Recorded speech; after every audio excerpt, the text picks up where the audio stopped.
बलभद्र सुभद्राश्च सुदर्शनम दारु ब्रह्म स्वरूपाय चतुर्धामूर्ते नमो। जय श्री जगन्नाथ, जय श्री जगन्नाथ, जय श्री जगन्नाथ। अनंत कोटि दंडवत मणिमा श्री चरण रे अनंत कोटि दंडवत।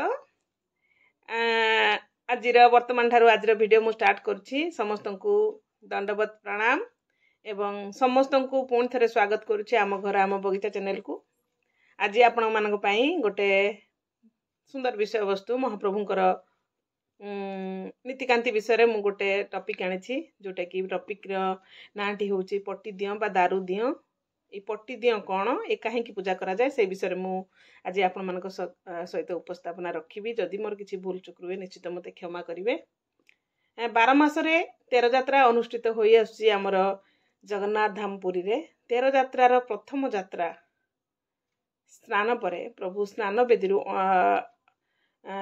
अनवसर गृह को विजे करिथांती। सेठारे समस्त नीतिकांति शेष परे पट्टी दियो चित्रकार घर मंदिर को निया जाई नीतिकांति परे पूजा करा जाई थाए। ए पट्टी दियो कौन मु सेही विषय आपण मानक सहित आज आलोचना करिबी। पट्टी दियो ओ दारू दियो श्री जगन्नाथ अणसर समय रे बलभद्र जगन्नाथ एवं देवी सुभद्रांकर प्रतिरूप रूपे पूजा पाती। ये 3 पट प्रतिमा से माने अणसर पट्टी बा पट्टी दियो भाव रे बदित। तांकर ना यथाक्रमे श्री वासुदेव, श्री नारायण, श्री भुवनेश्वरी। एथिरे श्री सुदर्शन, श्री नारायण प्रतिमांकर श्री हस्त्र रे चक्र रूपे अवस्थित थांती। श्री विग्रह प्रभुंकर प्रतिमा विषय रे व्यासदेव कृत श्रीमद् भागवत रे उल्लेख अछि। सेथिरे वर्णित जे 8 प्रकार प्रतिमा मध्यरु चित्र प्रतिमा अन्यतम। एही प्रतिमा को पारंपरिक रीति रे श्री मंदिर रे चित्रकार सेवक अंकन करिथांती। एही समय रे बलभद्र जगन्नाथ एवं सुभद्रा आदि दारुदियो मानकर गुप्त सेवा चलीथिबारु सेमानकर दर्शन निषेध थाए। सेथि पई पट प्रतिमांकर श्री दारुदियोंकर समस्त पूजा अर्चना करा जाय थाए। पट प्रतिमा ठारे श्री दारुदियोंकर समस्त पूजा अर्चना करा जाय थाए। से संपर्क रे नीलाद्री महोदय रे विशेष उल्लेख अछि। एही 3 पट प्रतिमा चतुर्भुज रूपे अंकित होइथांती। एही प्रसंग रे प्रश्न उठे एही पट्टी दियो बा पट प्रतिमा कोन ब्रह्म की?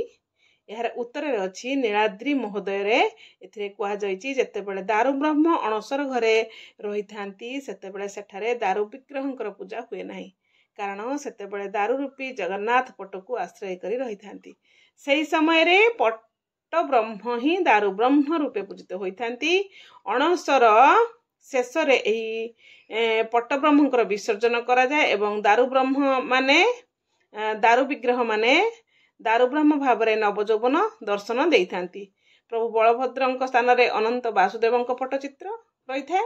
माता सुभद्रांक स्थान रे भुवनेश्वरी, प्रभु बड़ ठाकुर जगन्नाथंक स्थान रे नीलमाधवंकर पटचित्र को पूजा करा जाय थाए। आमर जो रत्नवेदी रे राजराजुड़ा अमलरू चित्रकर परिवार ए सत्यव्रत महापात्र अक्षय तृतीया ठारू हविष्यान्न भोजन करी एकाग्र चित्तरे प्रभुंकर आशीर्वाद रे ए पटचित्र निर्माण करी आसुथिले। निसार्धरे समस्ते नीतिकांतिर सह मंदिर को पट्टीदियों को नेबा परे ए पट्टीदियोंकर पूजा अर्चना होई थाए। केबे सरी थाए पट्टीदियोंकर पूजा? ए पट्टीदियोंकर पूजा अमावास्या पर्यंत पूजा होई थाए। अमावास्या परे पुणी भगवान आमर नवजौवन दर्शन मिले अमावास्या पर दिन।